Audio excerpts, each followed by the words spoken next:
The theory of how Adam got to heaven in Dante's Hell, exploring limbo, the first circle of hell, and the afterlife for sinless people who have renounced Christ. Dante asks Virgil if any soul that entered limbo was later saved. Virgil repeats, I quote, "Once I saw the Mighty One, crowned with victory. Take from here the shadow of our ancestor, his son Abel, Abraham, and others. But before that, no soul was saved." What Virgil is talking about is the torments of hell, a lesser-known biblical miracle that occurred after the death of Christ and before his resurrection. The Bible asserts that Christ descended into hell and saved the souls of Adam, Eve, Abel, Abraham, Isaac, Jacob, Joseph, Moses, and other well-known names in the Bible who were before the birth of Christ.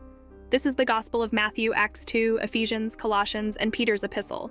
If this were transferred to the Hazbin universe, it would explain why such a villain as Adam was given salvation, and could give a key to understanding who or what decides who goes to heaven and hell. And it may show that Christ himself is indirectly responsible for the extermination. The next question is he a poor judge of character, a servant of his father, or as bad as Adam? And if His Holiness does not want to go too far down the religious rabbit hole and show that Christ was not responsible for the horrors in this universe, then who or what was? The theory of how Adam and other angels are allowed to be in heaven, despite their personality. Both Hazbin Hotel and Helluva Boss depict angels, especially Adam, as hypocrites who are much like demons, creating a general consensus that heaven is another flavor of bad in the Hazbin universe. However, we know that some people get there. In particular, Cherub satisfies their needs. My theory is that demons and angels are fundamentally the same, but angels adopt their appearance and superficial behavior in accordance with their true purpose: to pamper and protect the inhabitants destined for heaven, sinless people. Since these people are by default like saints and are in deficit, their happiness is relatively easy to manage, as long as there are no distracting elements, say good but imperfect people or an emotional outburst of an angel, that could spoil the goods. Just smile and wave. Exorcists and Adam exist to prevent any external threats corrupting the sinless, while other angels deal with internal problems. Also that people in paradise are as close as possible to the original design and 100% happy at any moment in time. The requirement for angels to remain in heaven is not about their morality, but about the flawless execution of their duties. The failure of Cherub posed a threat to the emotional well-being of interested people, so they were immediately expelled. Deary followed the rules, so no one cared about her condescending behavior. They had to interact with people. They also had to look cute and friendly within their job. Adam may be a demonically looking primitive member, but he is in heaven as long as his exorcists keep hell powerless to affect heaven. Given his line of work, his communication with the people of paradise should not happen. In this light, his decision to accelerate culling is motivated by a very real possibility of falling into disgrace.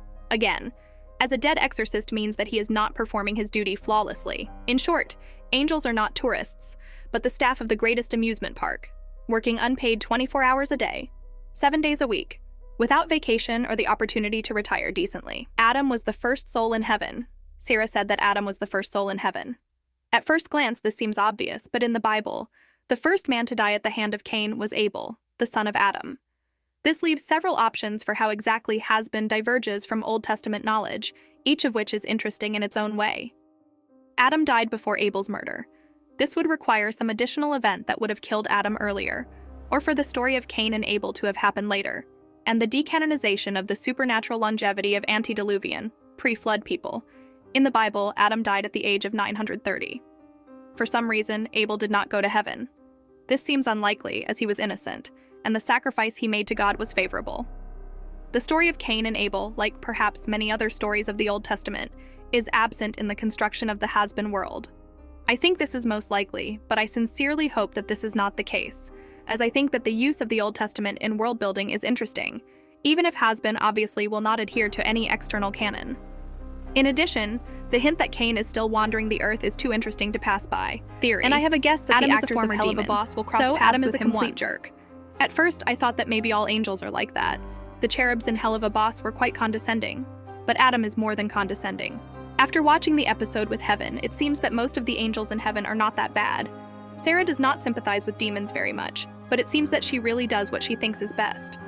I also have a theory about this, that Sarah is just trying to postpone Armageddon as best she can.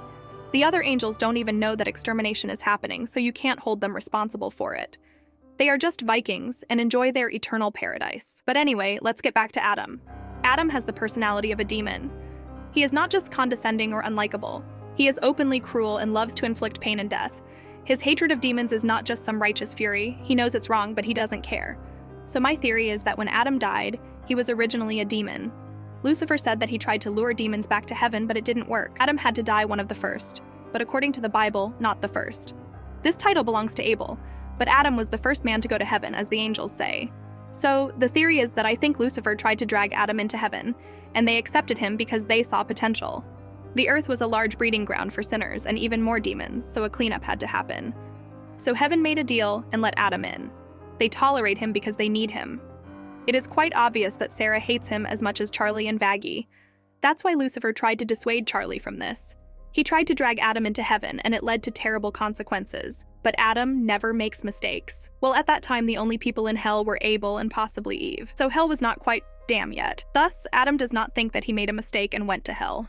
In fact, he may even consider his original sentence to hell as a mistake, not his behavior. Or it happened so long ago that he doesn't remember and doesn't pay attention to it. Additional horror points. We don't see Eve anywhere in heaven. There is always some other woman with him. And Eve was the one who bit the apple and made the final mistake. Eve was his first victim, and probably his son Abel too. Even more leads to the fact that I do not make mistakes. From the first person, Eve ate the apple and deceived him into doing it.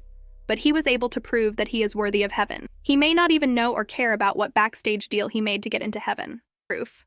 No one, it seems, knows why and how Adam got to heaven and why he deserves it. This is because he doesn't, and it was a backstage deal.